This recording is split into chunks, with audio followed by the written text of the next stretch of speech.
So originally I was looking for literally any reason to get out of my dorm room.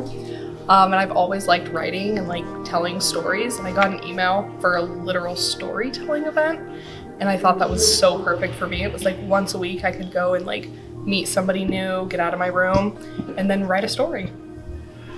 We hadn't lived in Oregon even 6 months when we moved to Independence.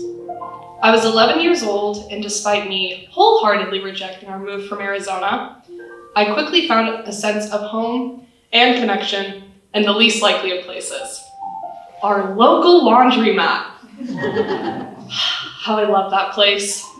Every Sunday, my family and I would spend our time in that little 24-hour hole in the wall. I can still remember the giant corkboard at the entrance. It seemed to fall apart a little more with every tack, but it always had something new. The floorboards, well, they were old and yellow, and they were kind of missing chunks in the corners. In the back door, it creaked on flimsy hinges, and if you pushed it too hard, it got a little stuck. But hey, all the washers worked great. Well, except for the one in the far back corner. It whined and it squeaked, but it only happened on the spin cycle, so I'd say it was okay.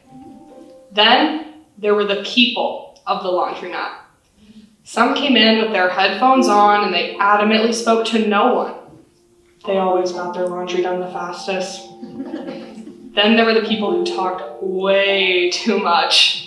There was always the guy who was short a quarter, and luckily there was always an elderly woman who seemed to have an endless supply of quarters in her coin purse. Sometimes in the hours that my family and I would do our laundry, I'd push my sister around in those carts that are labeled, "Not for people." But we didn't care about the looks people gave us. We were having fun.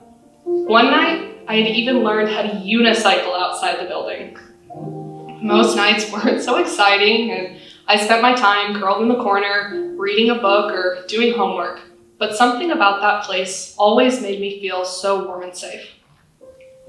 I can still remember the first time that I realized that I had a community. My mom and I had decided that we could run to the store before our laundry was done. Now, this is a classic example of what you shouldn't do at the laundromat, and we knew that. You're supposed to be there to time your laundry, that way you know when it's done and you're not holding anyone else up. But we were so gonna be the exception. Spoiler alert, we were not the exception. On our drive back from the store, the car began to rumble. It was sort of like when you went too far over the side of the road, except we were going straight down the middle of the lane.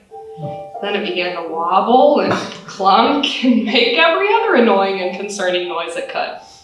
So when my mom finally pulled over to find a flat tire, that was bad news.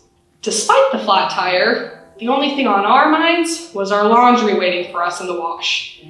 If we ever made it back there, we'd have to deal with soggy clothes or hope that they were even still there. Needless to say, there were some tears. Now, if you've ever changed a flat tire, you know it can be just a little trickier than they teach you in driver's ed. At least it was for my mom, and our only friend around to help was YouTube. So it took a long time, a lot of frustration, and a lot of rewinding. But eventually, the spare was on. Now it was time to head back to our laundry. That was the actual scary part. When we had made it back to the laundromat, our clothes were gone.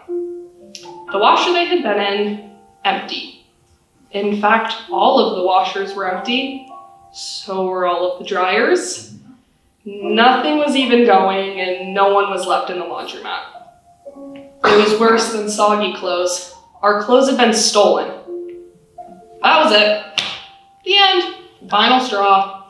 I looked up at my mom, and she had that "don't say anything" kind of look.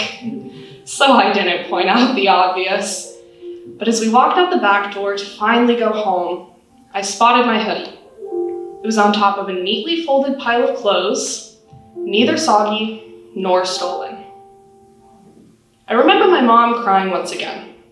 Of course, at the time, I didn't really understand why any of this was such a big deal, but now I'm a little older, and I'd like to feel that I have a better grasp on the stresses of life and money, and I can truly appreciate that act of kindness.